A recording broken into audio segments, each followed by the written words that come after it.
Welcome back to Ethereal Material, where the mystical meets the practical. We're Carla and Priscilla. We're two professional mediums discussing the gap between the seen and the unseen. All topics are on the table for dissection, and today we're talking to our guest, Sam, about UFOs, aliens, and other worlds. Welcome, Sam. Welcome. Well, thank you. Yeah, Yes. Um, it's a great topic, UFOs and other worldly things. so Uh, why don't you start by telling us what you think UFOs are? I'm undecided, quite frankly. There's three areas where people have conjectured that these UFOs may be originating from. One is interdimensional beings. In other words, the multiverse, Hmm. uh, where one dimension overlaps another, and at times they actually meld. And it's at that melding that the beings from another dimension could come over to our dimension and could be more advanced with mechanisms that we can only imagine. The other is, aliens from another planet, but the distance they would have to travel from another galaxy is huge, and the time factor in that is huge. But I always premise that thought by 100 years ago, if you had told somebody we could go from New York to California in a matter of hours in the air, they would have Hmm. discounted that. They couldn't imagine it because it's so at that time in that industrial structure, the technology just too difficult to understand. So maybe we don't understand the ability to leap light years in a matter of a second, simply because we don't have the mental acuity to grasp that. And thirdly, these beings could be from the future. That's also been conjectured, that there are descendants many millennia into the future, and with that, they're bringing this technology with them to the past. So those three things have been, brandied around. I tend to favor the interdimensional. That seems to me to make much more sense because I do believe in the multiverse, the bubble universe, that one universe replaces another. Each Big Bang begets another universe. It contracts, begets another universe, and remnants of that are left over.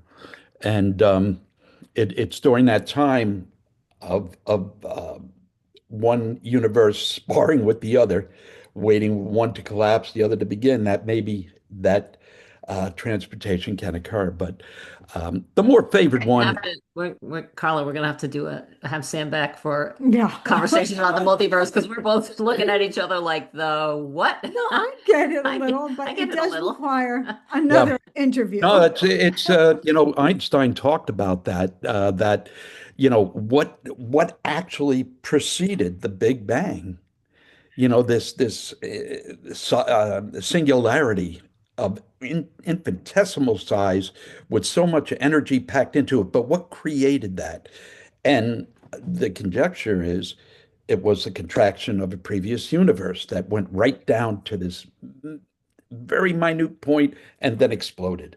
So, That's you bring something up that I've just been recording a course on ESP, and one of the things that I focus on is energy and matter really being interchangeable. And I use the example in this course of a pencil, which weighs about 7 grams, a regular, nearly full size yellow right. pencil, and has the energy of 150 megatons. And the energy that was released in the uranium over Hiroshima was about 8 megatons. Think So about that. you're right. I can see how you're saying like something so infinitesimally small just could be explosive in catastrophic and unimaginable numbers when it comes to energy. Yeah, yeah. The public, though, has united around the aliens from another planet. And again, it's popular. It's what they've talked about since Roswell in 1947 when the first true UFO occurrence happened. So, but again, you got to deal with the distance involved from another galaxy that would have life on it. It's hubris to believe that we're flying solo in this Mm. universe, that there is no other life form anywhere. And it pretty much has been disproven already by the little remnants of microbial life that they found on Mars in Mm. some of the rocks. And, there's still debate. Are they microbial or are they not? I tend to believe they are because Mars was a thriving planet just like ours Mhm. millions of years, billions of years ago. It had oceans, it had an atmosphere. Unfortunately, its iron core stopped spinning, which diluted and destroyed its magnetic protection. And that's what's saving us from these solar blasts. We just had one the other day with the aurora borealis that was in our area. You could actually see that. And all that is solar energy coming at us at light speed. And if we didn't have that core spinning around, creating a magnetic field to deflect those rays, we'd be cooked right now. So So that's what happened with Mars, but that doesn't preclude the fact that they could have had life prior to that event. mm. Yeah, I think just, we always tend to assume that life on other planets would look human. We'd have a brain and we'd have, two arms and two legs, and that's what intelligence looks like. And that's what life or intelligent life looks like. But we don't know. It could be something entirely, it could be just energy that is intelligent and communicative and can travel. Yeah. Um, so you've had some experiences with UFOs, right? Yes, Oh, yeah. many. Tell us about your first one. Very first one, I was, my folks had just moved up from the Bronx here to Putnam Valley, and they had purchased a store at Adams Corners. And I was about 4 or 5, and I was having night terrors. Matter of fact, my folks were so alarmed that I would all of a sudden, um, 1 minute be sedate and then start screaming. But during that time, from being sedate to beginning to scream, there was passage of time. And my folks would only come into the room when the screaming was there. Prior to that, they never checked in. And every one of those night terrors were the same over and over again. And that was being floated out of my bed through a window that faced um, the four corners, and all of a sudden appearing before like a jury of individuals. And in my little head at 4 or 5 years old, they they had pointed type of heads, very elongated. But to me, as I got older, I thought maybe they were the Ku Klux Klan Oh, because they yeah. had robes and stuff, and they were looking at me and judging me. And I was terrified of them. I was terrified to be appearing before them. And that dream was recurrent until I was about 6 or 7. And then I started to actually feel almost telepathy messages in my head when I was about 8 years old of the commander. That's what I called it. This group of individuals that were watching out for me and taking care of me. And there was a big brush, a big huge bush behind the store, and I would talk to it, and I would get responses from it. And I say, "Hey, Butch," I called it Butch the bush. Hmm. Hey, how are you doing today? Good, good. And we're going to go for a ride tonight. Yep, you're going to go for a ride. And I would fall asleep, and then all of a sudden, I'm in a craft, and it's buzzing all around Putnam Valley, and the images are so vivid. Uh, Prior to all the building that went on, going over the forested areas that are now developments, and just moving at a rapid rate of speed and then coming back. Now, is that a kid's imagination? That's what my folks always put it to. You know, I, I, all I know is that it felt very real for those times. As I got older, though, there were actual instances of what I consider hard evidence that something occurred. I was in 10th grade, a sophomore, Lakeland High School, and fell asleep. And then the next morning, I'm in bed, and I shared a bedroom with my younger brother. And I told him, I said, "Oh man, holy cow! Uh, I was taken away last night." And my brother started to laugh at me because they all thought I was nutty anyway. "What are you talking about? You were taken away?" And I said, um, "Something pulled me to the cemetery. We lived right across from Rose Hill Cemetery, King David, it was called at that time, and I was somebody brought me in a craft, and then they dropped me off, and almost mesmerized, I walked down from the hillside to the roadway and then was floated up back to my bed." My brother laughed like heck.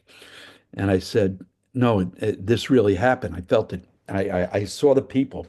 And the commander was a very stoic individual. And he was recurrent when I was a kid, all the way up to this 10th grade experience. And he was telling me that uh, you have to be vigilant on what you do. You have to follow certain paths in your life and know that there is always somebody watching. Well, I got out of bed and my brother said, "What the hell is it?" And he pulled the blankets back and there were all leaves in the bottom of the bed from Wow. where I may have stepped. And Wow. yeah, because they dropped me off. I walked down the hill and then was floated up to my bedroom. I Is the commander sounds like he was pretty kind though, even though he was stoic, right? yeah, well, he was very matter of fact. Was this was And this I liked him, and I thought, it's funny. I joined the military to replicate that experience of somebody who's in authority can guide you, and that you could lean on. So it it all mishmashes, but there were a couple of other occurrences then. Um, when I came out of the army in 1978. I was suffering from post-traumatic stress disorder. There were a lot of incidents that occurred that were just terrible to see and to participate in. But I was home, and I remember one night coming back from a bar. I had a few drinks, pulling up Kramer's Pond Road, which is right down here. Um, Pulled off to the side because I was afraid that I was going to fall asleep at the wheel. And the next thing I knew, beings approached the car, opened the door, and I was lifted up. And I remember parking at about 11:20, 11:15 in the evening.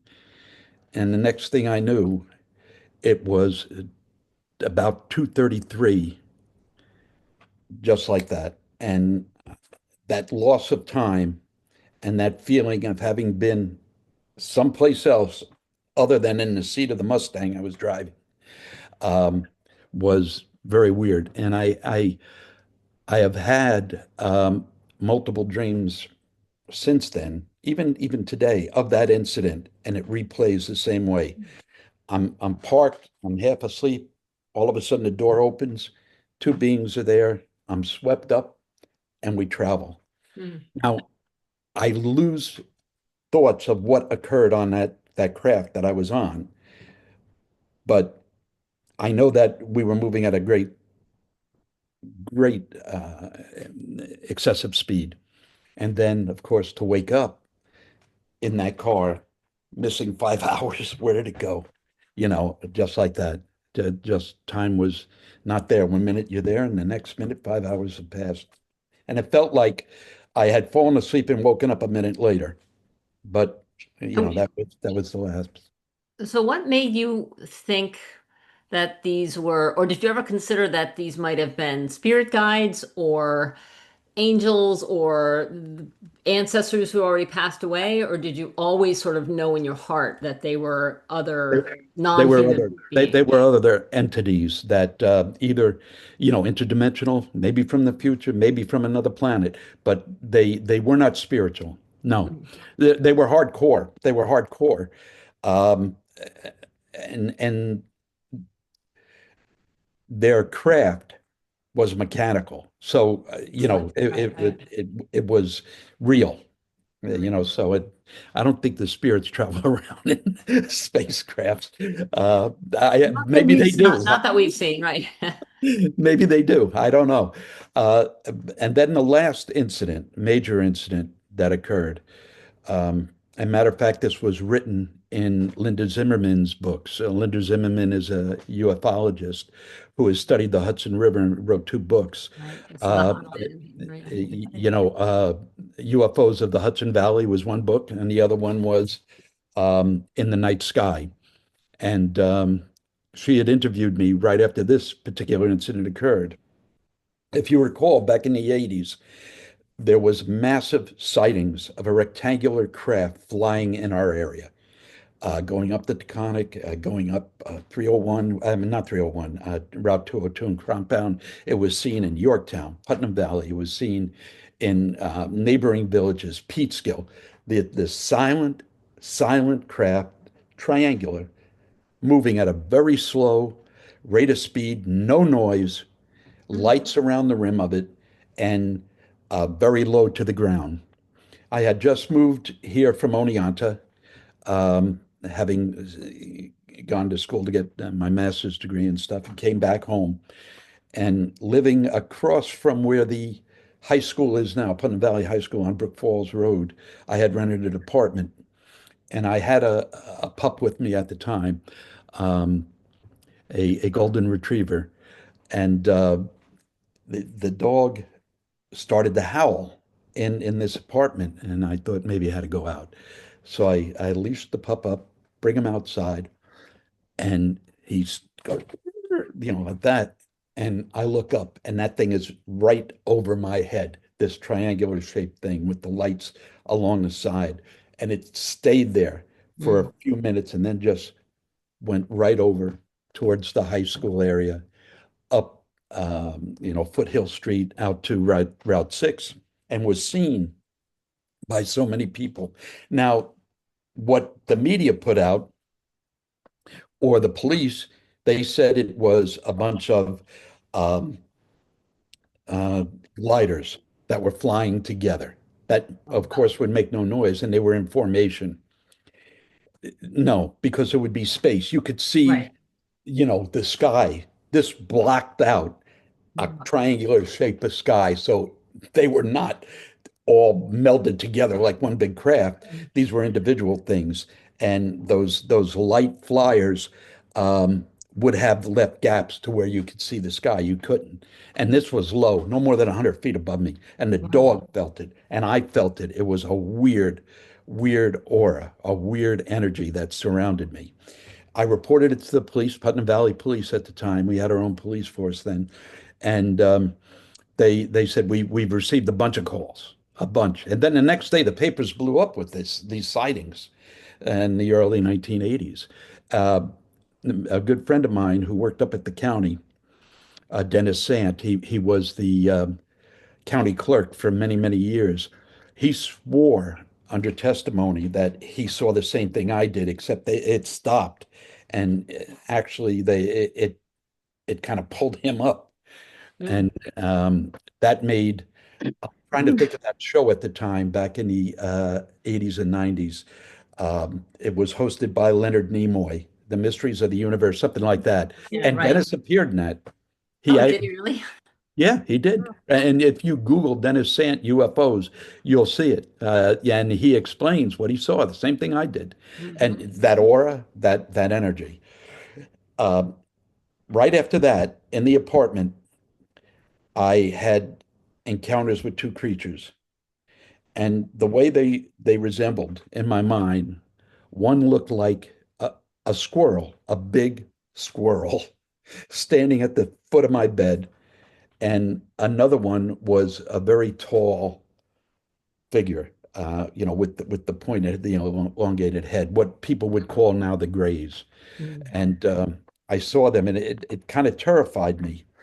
It was also the time that that famous author came out with his book about his own Well, Whitley experience. Strieber, yeah, we were Yes, just yes, talking about him. Yep. exactly. Now, the same time frame, which was amazing because I'm seeing these things, experiencing this in the 80s, and all of a sudden this book comes out, and I read it, and I said, that's exactly Wow. what's happened to me. Where you're in bed one minute, then you're out, you lose track of space, you're in a craft. Um, there was one time, a little bit after that, like maybe right before I purchased the house that I'm in now, where I was in a craft talking to the commander, and we were flying over uh, some of the hills around here, Granite Mountain or Piano, one or the other.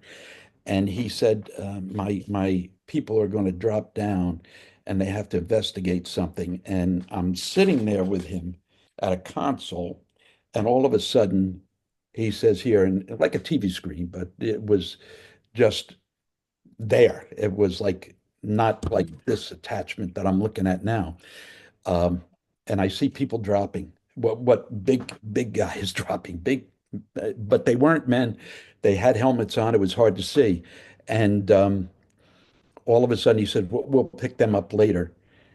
And the next thing I knew, I we're flying, and they're coming up like Mm. really fast, like a backward flowing faucet. And I wake in bed, and with a big sweat. I haven't since that time, the mid 90s or so, have another experience like that. I do have dreams, recurring dreams, especially that terrible night terror dream where I wake up and I'm being judged by a panel of people, which they weren't people. They had these pointed heads. And again, in my reference, the closest I could put them to, as scary as they were like Ku Klux Klan members. And I could feel their dislike of who I was, or what I was, more than who I was, because I don't think they cared about that. It Mm. was that I was something different from them. Mm. And there's a lot of theories that go around that these so-called individuals that visit you, or uh, uh, you know swing you up to their craft, they're varied. There's the Greys, there's the Nordics, there's the very much insectoids and reptilians. There's all kinds of different races that are described from people who have been, um, compromised, or taken aboard a craft against their will. Up in Alaska has the greatest amount of these abductions, more than any other state, Really? any other area. Because Uh, I know you're right, the Hudson Valley, like Pine Bush was a big, I think that's where Whitley that's where Strieber Stryper was. was. Right. That's where it was. It was Yeah. Pine Bush. Yeah. And they have a Yeah. museum there actually for a UFO museum in Pine Bush. I've never been to it, but I just was looking at it before our call today, and it looks like a place we'll definitely have to visit. Well, I know when Linda Zimmerman interviewed me, I was county legislator, so she didn't use my name. She called me Joe Mm. in the book. And if you look, you'll see. And I drew two pictures, that squirrel creature and the other one, and they're in the book. Hudson Valley UFOs. Interesting. And, that it was a big phenomena. Nowadays, we don't, there haven't been massive sightings like there were in the 80s, but out west, unidentified flying objects, or whatever they call them now, are fairly prevalent. You got to think about again how we started the conversation. Where are they from? What are they? And are we so much full of ourselves as human beings to think that there are no other creatures in this infinite universe, this universe that has literally billions of galaxies, and within those galaxies, billions of planets and stars? Uh, you know, there's got to be something else, and they could be parallel. Yeah. Something that's infinite has no end. So maybe The Earth right now is replicated someplace else in another galaxy, except they're far more advanced. Hard to say. You don't know. You don't know, but it has always piqued my interest. These abductions and these reports of alien visitations. And what about some like on the pyramids and some of the very old carvings where it we seem to be looking at people in helmets or in rocket ships, Yeah. or even things like the Nazca uh, Nazca lines. lines, which you only can really appreciate from the sky. So clearly they've been here more than once, right? Eric Van Donigen, he's been portrayed as a lunatic, but his books, he started that whole phenomena. And that was back in the late 70s. His book came out, The Chariots of the Gods, Yeah. Eric Van Donigen. And he looked at all these monuments and said, what are they about? What are they about? Where did they come from? How did simple hunter and gatherers managed to build a Stonehenge, managed to build a Göbekli Tepe, Mm. which is 12,000 years old. These were supposed to be people still living in caves, literally, or huts made out of mammoth hide. You don't know. Uh, were there alien visitations? I'm pulled by that. I tend to think myself that we don't know enough about our own history here on Earth. That the millions to billions of years this planet has existed, we don't know if there was a prior civilization just as advanced as we are now, or maybe even more advanced, that you would find no trace of because the Earth is so dynamic. The crusts move, one crust goes under the other, whatever traces may be there are gone. I'll give you, for instance, the Younger Dryas, that ice age that occurred approximately 12,900 years ago. At that time, when the ice age was still here, you had mild thickness of ice. The sea levels were 400 feet lower than they are now. 400 feet. Think about that. You could walk, from one end of Florida to Cuba. They were connected. There was so many land masses. England was connected to Europe through Doggerland. I mean, these have all been, proven historically. What resided there prior to the Great Flood? And the Great Flood is a true historic occurrence. And it occurred when a comet from one of the many mass meteor showers and comets that we pass through in our orbit around the sun. We go through these, and every October there's those meteor showers and things. Well, at that time, in the Younger Dryas, we were hit with a rather large comet that splintered and burst onto Earth, causing the ice dams in Canada to break and all the water behind them flood out all at one time. This happened in a matter of a couple of days. Wow. Comets hit, they broke the ice dams, the floods proceeded to wipe out everything along those coastal areas. Levels rose rapidly, and mass fires occurred. I mean, the great extinction of our megafauna, the cave bear, the saber-toothed tiger, the giant sloth, the mammoths, the mastodons, all wiped out. The Clovis people who were occupying America at that time wiped out.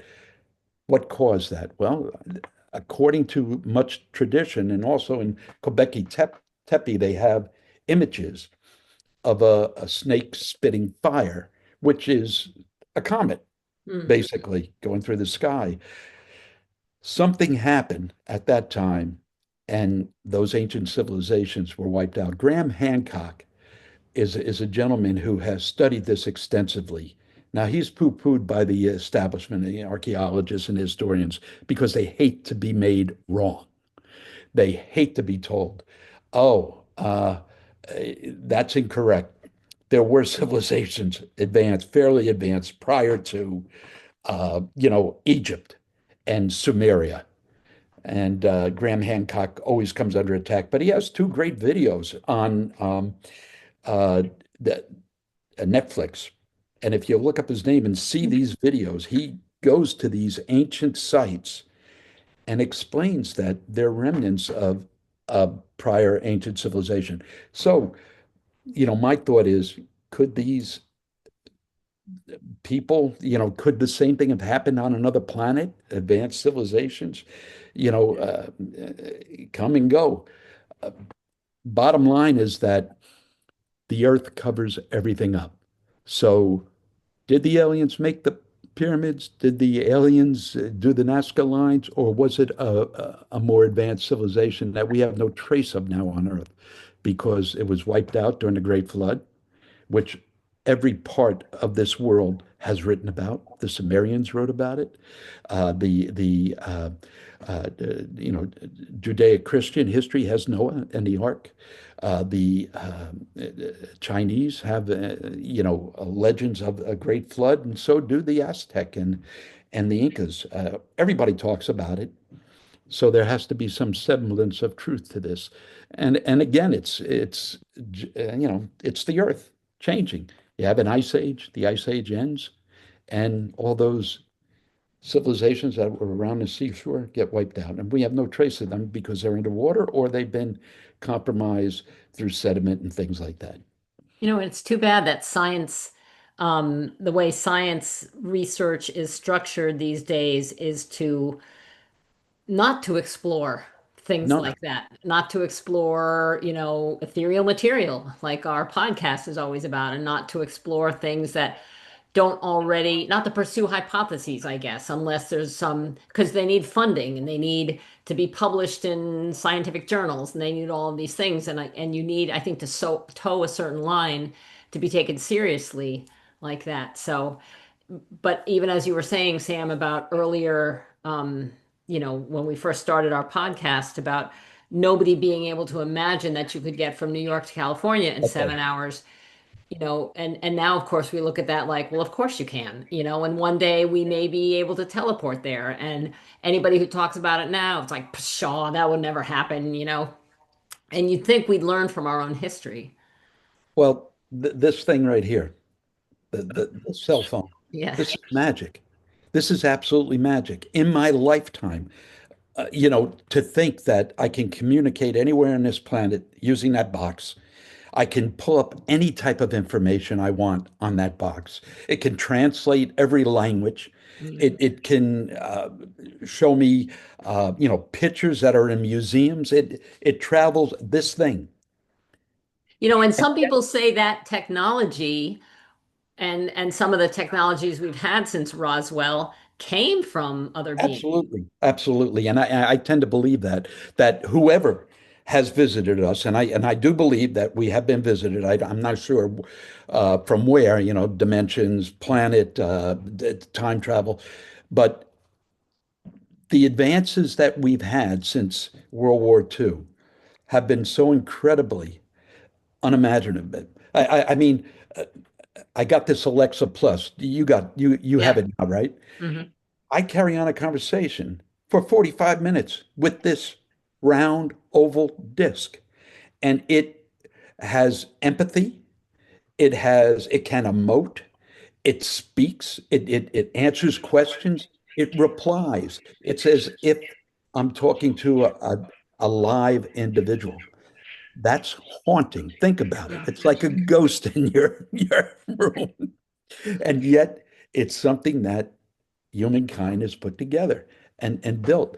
The advances we have, the optical fibers, the ability, the computers, I mean, this thing is more powerful than what we sent to the moon. Yeah. And everybody has one, Yeah. you know. So you have to think about that. And what's unimaginable today will be the reality tomorrow. And it's been that way throughout history. So do you think people should embrace the idea that there are interdimensional beings or interplanetary beings, or we are right to be very afraid? And many people want just let the government take care of it and not. Well, the government believes that. The government does.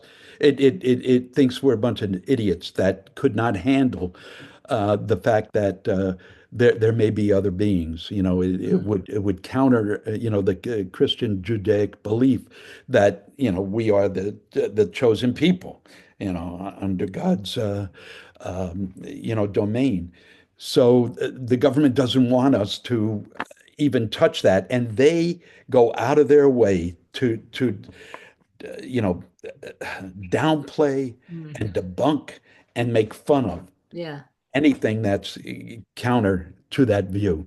No, there are no other beings. We're it. That's it. And any UFO you saw is a figment of your imagination. Mhm. Yeah, the ridicule and I don't know if this is true, but I seem to remember after Roswell, a lot of people who worked on that crash site died under mysterious circumstances or Many died. of This them. one had a heart attack. This one died in a car Yes. accident. This one Yes. just passed away. Yeah. And they were told, they were visited by military agents. You keep your mouth shut. You didn't see any of this. It also occurred in Pennsylvania with that acorn-shaped craft that landed in a forest in Pennsylvania. There were kids and people in the town that saw it crash. They came running, and while they were there, all of a sudden the military pulls up Mm. and put up blockades and told everybody there, it's nothing. It's one of our own, craft that happened to crash here. We're sorry. And they loaded it on a truck. You never heard from it again. And anybody even conjectured anything was told, keep your mouth shut. Mm. This does not concern you. And the government, I am very suspicious of the government. I'm not a conspiracy nut, but on things that uh, so many people have seen Yeah. You can't and gaslight all of testified to. us, right? Yeah. We're not all crazy. There's got to be some reality to it, and I believe that. Uh, and the government doesn't want us to believe that because it also diminishes their own power. Yeah. That if there's another source that is so technologically advanced, Mm. what hold does the present government have on us? Mm. If these other beings could come in and just step in and be in charge. There's all kinds of dynamics at work there. Have you ever, Carla, had an experience with a UFO or a sighting or I've seen things that I thought were not right. And really? my mother had an experience, and she wouldn't talk about it. Now, granted, my mother was born in, 1926. So, you really didn't talk about it, but she shared an experience when she was probably 4 or 5, where she was in a field and she Uh-huh. saw something. And when she woke up, it was many hours later, and she was laying in this field again and didn't know where any of the time had passed and wouldn't talk about what happened. So that I grew up with, but then she would kind of Hmm. zip it up. And my father was a scientist and did work on certain things out in whether New Mexico or Arizona and things like that, He and did. then would not talk about stuff. Hmm. So it was Now, kind of on the fray.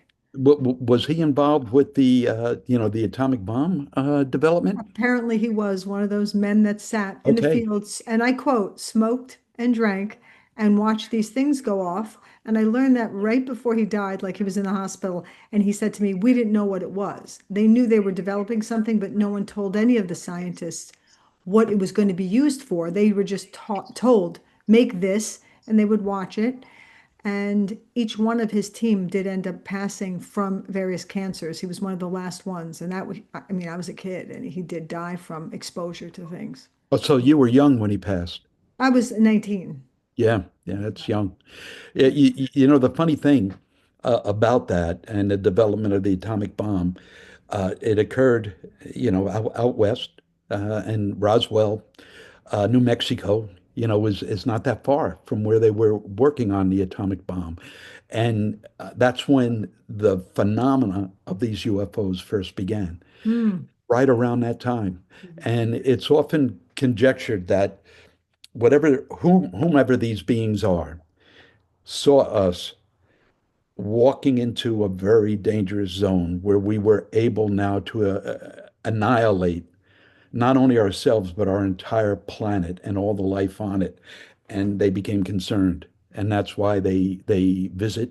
That's why they talk to us. Mm. And Like a parent taking the scissors out of the kid's hands, like, no, you're not going to yeah, play with these. yeah, that's exactly. I mean, if you think about it, that I mean, we don't have the emotional uh, stability to handle the weapons that we have Yeah. today. It's very scary. You know, that brings us to a whole nother thing. Where did we come from? All of a sudden, we appear. You Right. know, you have Really this, true. It's you have true. you have the Neanderthal, you have the Denisovians, and then all of a sudden, Cro-Magnon pops out of this. Are we a direct descendant from Homo erectus? You know, did Homo erectus here and all of a sudden we appear? And how did Homo erectus become us then? And in such a short time, you know, we're talking maybe 500,000 years. That's nothing. Yeah. That's nothing for evolution. Nothing. The dinosaurs lived on this planet for 100 million years. And all of a sudden, 500,000 years, we're here making this, you Right. know, traveling to Mars soon. And Which, which honestly stands to reason on there were dinosaurs, there aren't any anymore. right. Doesn't mean they didn't exist. So there could be so many things that existed that we Oh, simply yeah. don't know. And you use the word conspiracy theorist, which I kind of hold a proud flag for that I might be considered one, but I also call that critical thinking Yeah. Yeah. because I think the label happens of, oh, you're a conspiracy theorist when you think out of the box and say, well, what if? Suddenly you're like, boom, boom, hit with your conspiracy theorist and they shut us down. No, we're just thinking. Yeah. The That, impossible is possible. Mm. yes, yes, the Look, there's impossible is energy right possible. here in my hands, in Hmm. between. You don't see it, I don't see it, but we know it's there. Yeah. The simplest terms. Yeah, no, that's very true. And you know, I look at these great people who try to do the investigation, Von Daniken, Graham Hancock, all the others, Linda Zimmerman, and yeah, they're put upon. Why Yeah, are you researching this? What's wrong with you? You know, Yeah. leave they're it alone. debunked. Right. They Yeah, are Right. debunked. And and I think sometimes their reputations are deliberately ruined, and they're, Absolutely. anything to deflect, especially when they're getting maybe too close to the truth or too close to a sensitive subject. yeah. But I wonder if we emerged from Cro-Magnon, because I've heard this before, that somehow the aliens altered the Homo erectus DNA or genes in order to have us develop, as you noted, sort of by leaps and bounds, something that would have taken hundreds of millions of years through regular old evolution, Right. in order to be able Something to happened. something happen, It's right? a fact. Yeah, Simple. yeah. I mean, you have to look at history and what we know of it through decent and normal archaeology. I mean, I'm not panning the archaeologists. They do great things. They've discovered many of the remnants of these ancient civilizations, the Neanderthals, the Denisovians, you know, all these humanoid creatures that existed. But I'm just baffled by the fact that all of a sudden we appear. And if you trace our DNA, anybody who's European or Mediterranean will have Neanderthal DNA within us. And the Asian people have almost 5% of their DNA of Denisovians, which is a race much like the Neanderthals. They lived in the Himalayas, most of them. And that mixing, you know, it was said that only the strongest survive. We came along, we killed all the Neanderthals, we killed all the Denisovians. No, we mated with them. So who's to say that somebody mated with the us at our primitive stage, Homo erectus, or mess with our genetic makeup to make us who we are? For years, it was discounted that a Neanderthal could not breed Mm, with a regular, Cro-Magnon with us, the Homo sapien. They could not. And same with the Denisovians. But we found through checking their DNA that and ours that yeah, there's similarities there. So that has happened through just natural intercourse. Well, is it that far to leap that somebody grabbed somebody's genes somewhere along the line, played with them, and mm, created this brand new race? yeah. You know, You guys are taking too long It to is get to not a develop. far stretch at all. I mean, yeah, it really makes complete sense to me. And if we yeah. circle back for the most basic, you talked about the Big Bang Theory. People used to question when I first started my career in talking to dead people. They would poo-hoo it. I remember being at a luncheon with like 12 people, and I was a guest. I was just a friend. And some very intellectual man, older than myself, came at me at this table. And my answer to him was, "So how do you think we started?" In front of everyone. Mm, He said, "The Big Bang Theory." I said, "So I have one question. What was before that?" Silence. mm, He was ready to come at me. He couldn't. I said, "You tell me what did that mm, and before that." Yeah. Because we don't know. And I think what's drilled in our heads, like the pyramids, is we really don't know how they were formed. And then we forget it and we accept it mm. as if we Yeah. don't know. Yeah. But if you think about it, nobody wants us to delve any deeper. We just Yeah. accept, okay, we don't know. We don't, it's weird. Well, the very fact that people think that still seem to agree that the pyramids are tombs when we know that No, they're there was never a body found in them. right. Right. And None they're of them. all lined up Ever, to ever, everything. ever. Right. They were Yeah. like some sort of power plant, perhaps, or They're some, Yeah, lined up. that's what's conjectured now that they were a power plant. And they've also discovered there are chambers underneath the main pyramid in Giza. And what these chambers are, well, the Egyptian archaeologists and the government won't let you yeah. explore them. The Sphinx, if you look at the Sphinx, that is not, a tribute to a pharaoh. That was a lion figure at one time. And if you look along the sides of the Sphinx and where it was quarried out of that limestone bed, there is extreme water damage from a huge flood. That thing was existing prior to the Younger Dryas uh, recurrence ice age. When that comet hit, flooded the whole Earth, it got washed out, but it had already existed. Now, who built that? Right. I believe it's over 14,000 years old. Yeah. And Graham Hancock believes that as well. But boy, are you say that to any Egyptian archaeologist, they don't want to hear it. That was made by our people, our Right. pharaohs. But we know that they were already, the pyramids were already ancient by the time the most famous of all, Cleopatra, Oh was yeah, was Yeah, there. they I were mean, all there. they had been there. I bet even Cleopatra and her people didn't know I perhaps what they bet were you. for. Mhm. yeah. Yeah. And the recurrence of the pyramid structures in India, in South America. Mesoamerica, Right. yeah. I mean, all over the world, they all built the same thing. Where was Right. that coming from? It's a common thought that perhaps an earlier civilization, perhaps visitors from another planet, because they were easy to build using the population that you had. You don't know. You had the Anunnaki legend out of Sumeria, these great beings who helped the Sumerians learn language, who helped the Sumerians uh, put together, an economy, financial status, things like that, agriculture, uh, the breeding of animals, the Anunnaki. And one of them's wearing a wristwatch, if you look at their Yeah. statues, So, and holding some kind of like a cell phone purse or something. I don't yeah. know.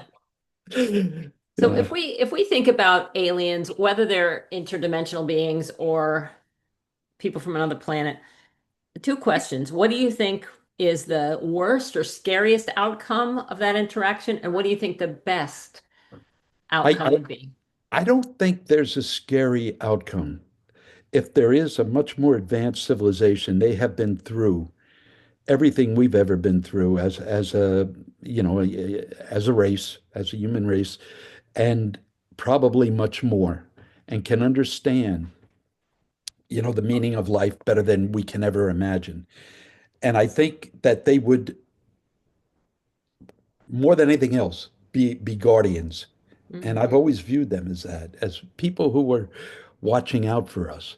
Many religions are based upon that premise that there's a higher authority, a higher power that will guard us. And if we pray to them, and if we ask their forgiveness, and if we seek their solace, we will get that.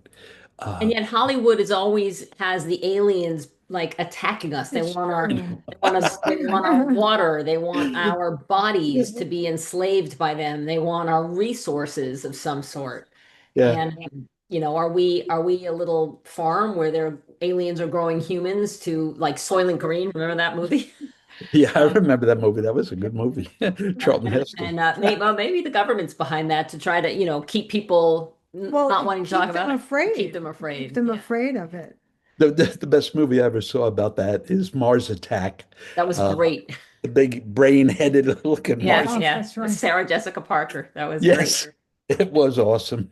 You know, And what but was that movie with I don't believe if that is the case, that would have happened already. yeah, right, You right. know, if they had evil intentions towards us, all the sightings have been neutral. They've Yeah. never destroyed anything. They never broke anything.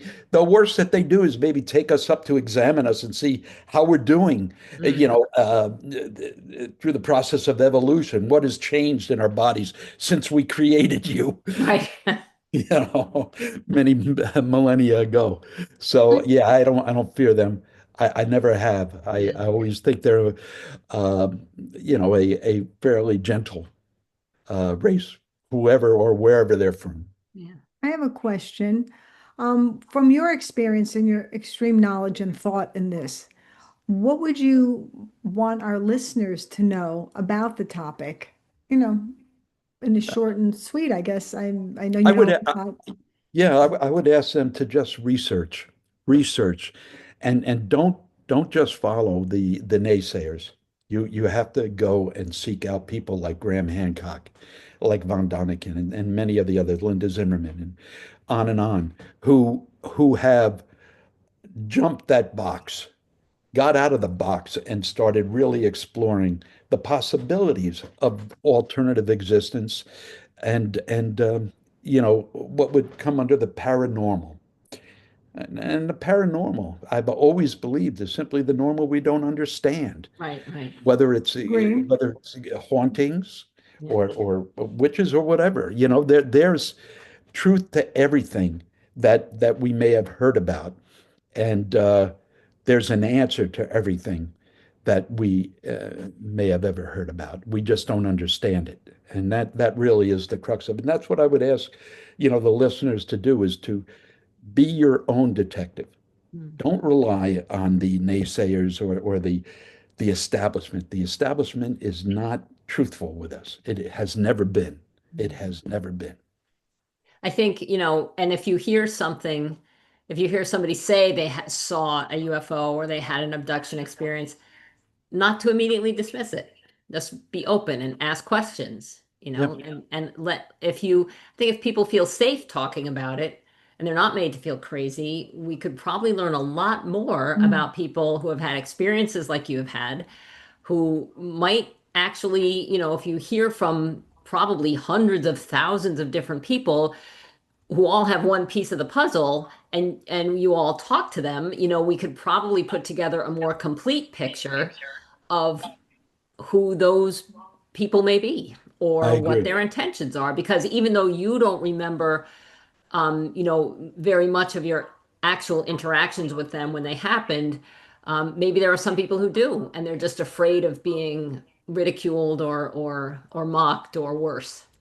Oh, there's so much that goes on this planet where people have experienced strange things and they don't talk about it because they are afraid of that, Yeah, that stigma of being crazy or being a liar or who knows. right, And We right. know We that. know We because know. as yeah, mediums, we've experienced a lot of the same things. exactly. You two better than anybody. And yet, the proof is there. Right. Listen, go to a message circle, get a reading done because what becomes of that is an awakening. and enlightenment. Yeah. But some people are just afraid, Yeah. you know. Yes, they are. And it conflicts with their senses of security or the sense of control or their religion, so You know that old saying from oh God, that great movie, you can't handle the truth. all right. Some people I think can't, but I think if Yeah. we're all even open to it a little bit more, there are so many. If I think if we remain curious, then Yep. we really can have a much richer existence. Oh yeah, much richer. And it's Well, much more interesting as well. yeah. Well, this has been absolutely fascinating, and we're definitely going to have you back because we want to talk about. I have a list of questions, Sam, that I didn't ask you. So there's a whole nother time we have to meet. So this is Yeah. part A Yeah. Okay. with our guest Sam, and thank you so much. And we're going to list on the podcast some of those references you made: Hudson Valley UFOs by Linda Zimmerman, Graham Hancock, Eric von Daniken.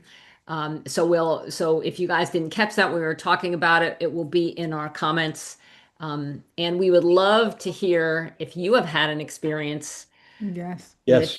with Yeah. the Bear with us, yeah, please. bear with us, please, because the more, as we say in our opening, nothing's off the table. And, we might have our opinions about it, but we're definitely open-minded. Absolutely. So you can find us on Buzzsprout, Ethereal Material. You can email us at info@etherealmaterialpodcast.com. Find us at Instagram at etherealmaterialpodcast.com.